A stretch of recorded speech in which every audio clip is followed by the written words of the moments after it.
عزیز طلبہ و طالبات، السلام علیکم۔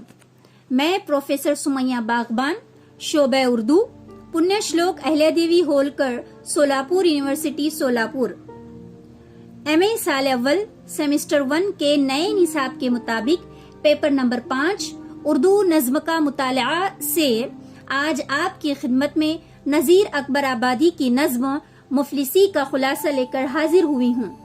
نذیر اکبر آبادی کا اصل نام شیخ ولی محمد تھا۔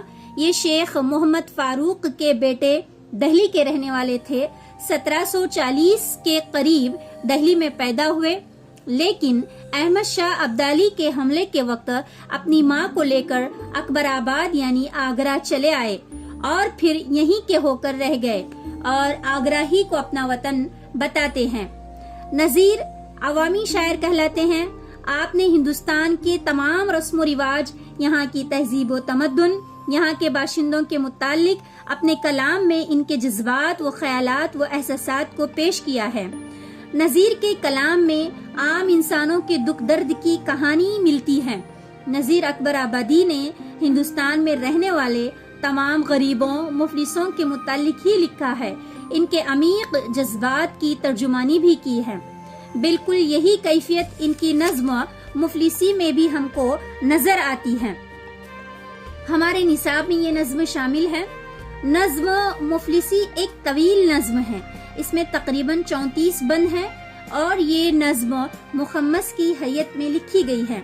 اس نظم کا مرکزی خیال یوں ہے کہ نذیر نے اس نظم میں ایک عام اور مفلس آدمی کی مفلسی کی وجہ سے اس کی زندگی پر ہونے والے نقصانات اور اس کے جذبات اور احساسات کو درد انگیز انداز میں بیان کیا ہے۔ سجاد انصاری صاحب نے نظم مفلسی کا خلاصہ بڑے مؤثر اور خوبصورت انداز میں پیش کیا ہے۔ ان کے شکریہ کے ساتھ آپ کی خدمت میں انہی کی زبانی پیش کر رہی ہوں، ملاحظہ فرمائیے۔ نذیر اکبر آبادی نے اس نظم میں مفلسی اور اس سے پیدا ہونے والے حالات کا ذکر کیا ہے۔ اس کے بدترین نتائج پر روشنی ڈالی ہے۔ مفلسی ہمارے سماج کی ایسی لعنت ہے جس کی زد میں جو بھی آیا اس کی خیر نہیں۔ نتائج کے طور پر دیکھا جائے تو غریبی سے دوچار انسان اپنے بنیادی فرائض کو بھول جاتا ہے، وہ انسانی قدروں کو بھول جاتا ہے، وہ اپنی عملی قوتوں سے بھی محروم ہو جاتا ہے۔ زندگی کا بنیادی مسئلہ بھوک ہے۔ اس کے ارد گرد زندگی کے دیگر تمام مسائل گردش کرتے ہیں۔ تمام سماجی جرائم اسی مسئلے کے دین ہے۔ انسان چوری کرتا ہے، دوسروں کا حق مارنے کے لیے مجبور ہو جاتا ہے۔ ظلم اور ناانصافی کا چلن کیوں ہوتا ہے؟ یہ سب اسی بھوک اور غریبی کی پیدا کردہ ہیں، اور یہی سبب ہے بھوکے آدمی کو چاند میں بھی روٹی نظر آتا ہے۔ جب آدمی مفلسی سے دوچار ہوتا ہے تو وہ اس کو نئے نئے انداز سے ستاتی ہے۔ بھوک اور پیاس کے عالم میں اس کے نہ جانے کتنے شب روز گزر جاتے ہیں۔ یہ باتیں وہی انسان اچھی طرح سمجھ سکتا ہے جو اس کیفیت سے دوچار ہو۔ جو اہل علم ہیں، عالم فاضل ہیں، وہ بھی اگر مفلسی کا شکار ہوتے ہیں، اس کی زد میں آ جاتے ہیں تو اپنا بیش قیمتی علم بھی گنوا بیٹھتے ہیں، حتیٰ کہ کلمہ بھی ان کی یادداشت سے بالاتر ہو جاتا ہے۔ الفاظ کی نشاندہی نہیں کر پاتے، الف کی جگہ بے بنانے لگتے ہیں۔ کہنے کا مقصد یہ کہ ذہن سوچنے اور سمجھنے کی حالت میں نہیں رہتا۔ غریبوں کے بچوں کو پڑھانے والے کی غریبی بھی ختم نہیں ہوتی، ہمیشہ پریشانی تنگ دستی سے دوچار رہتا ہے۔ زندگی گزر جاتی ہے، حالات نہیں بدلتے۔ روٹی کی فکر میں آدمی اپنے آپ کو نظر انداز کر دیتا ہے، اسے تو بس کھانا چاہیے، ایک ایک روٹی کے ٹکڑے پر نظر رکھتا ہے۔ اتنی زیادہ اخلاقی گراوٹ پیدا ہو جاتی ہے کہ دسترخوان پر ایسے جھپٹتا ہے کہ کتے ہڈی کو دیکھ کر اس پر ٹوٹ پڑتے ہیں اور ایک دوسرے سے لڑائی کر بیٹھتے ہیں۔ یہ مفلسی اس طرح سے لڑاتی بھراتی رہتی ہے۔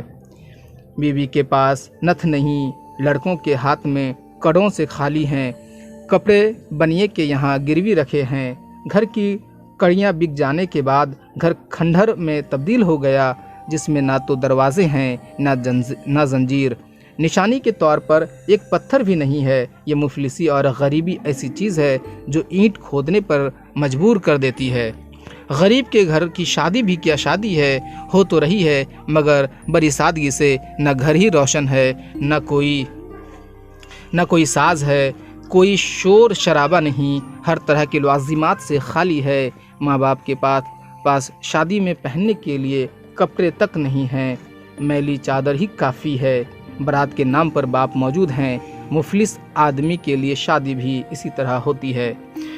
مفلسی کے درد کو کوئی نہیں سمجھتا، اس کی بات کو اہمیت نہیں دی جاتی، نہ ہی اس کی ذات کام آتی ہے، نہ ہی شجرہ کام آتا ہے۔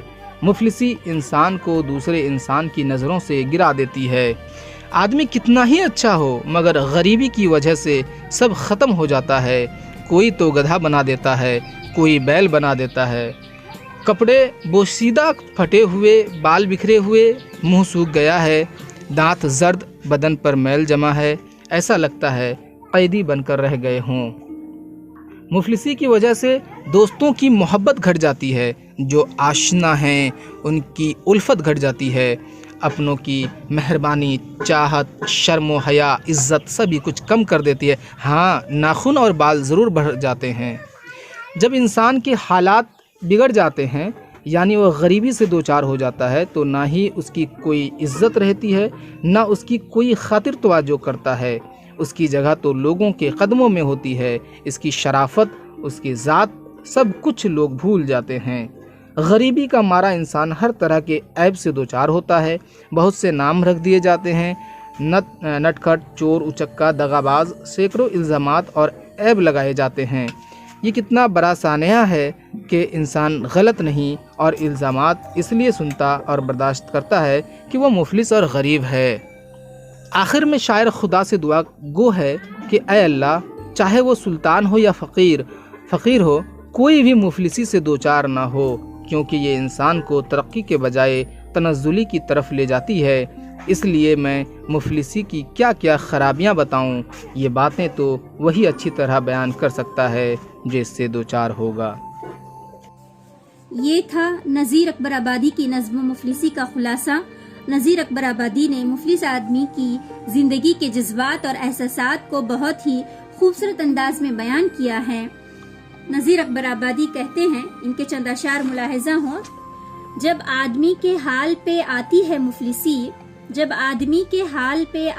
مفلسی، کس طرح سے اس کو ستاتی ہے مفلسی، پیاسا تمام روز بٹھاتی ہے مفلسی، بھوکا تمام رات سلاتی ہے مفلسی، یہ دکھ وہ جانے جس پہ کہ آتی ہے مفلسی۔ یہ تھا نذیر اکبر آبادی کی نظم مفلسی کا خلاصہ۔ اگلے ویڈیو میں کسی اور موضوع کو لے کر آپ کی خدمت میں پھر حاضر ہو جاؤں گی۔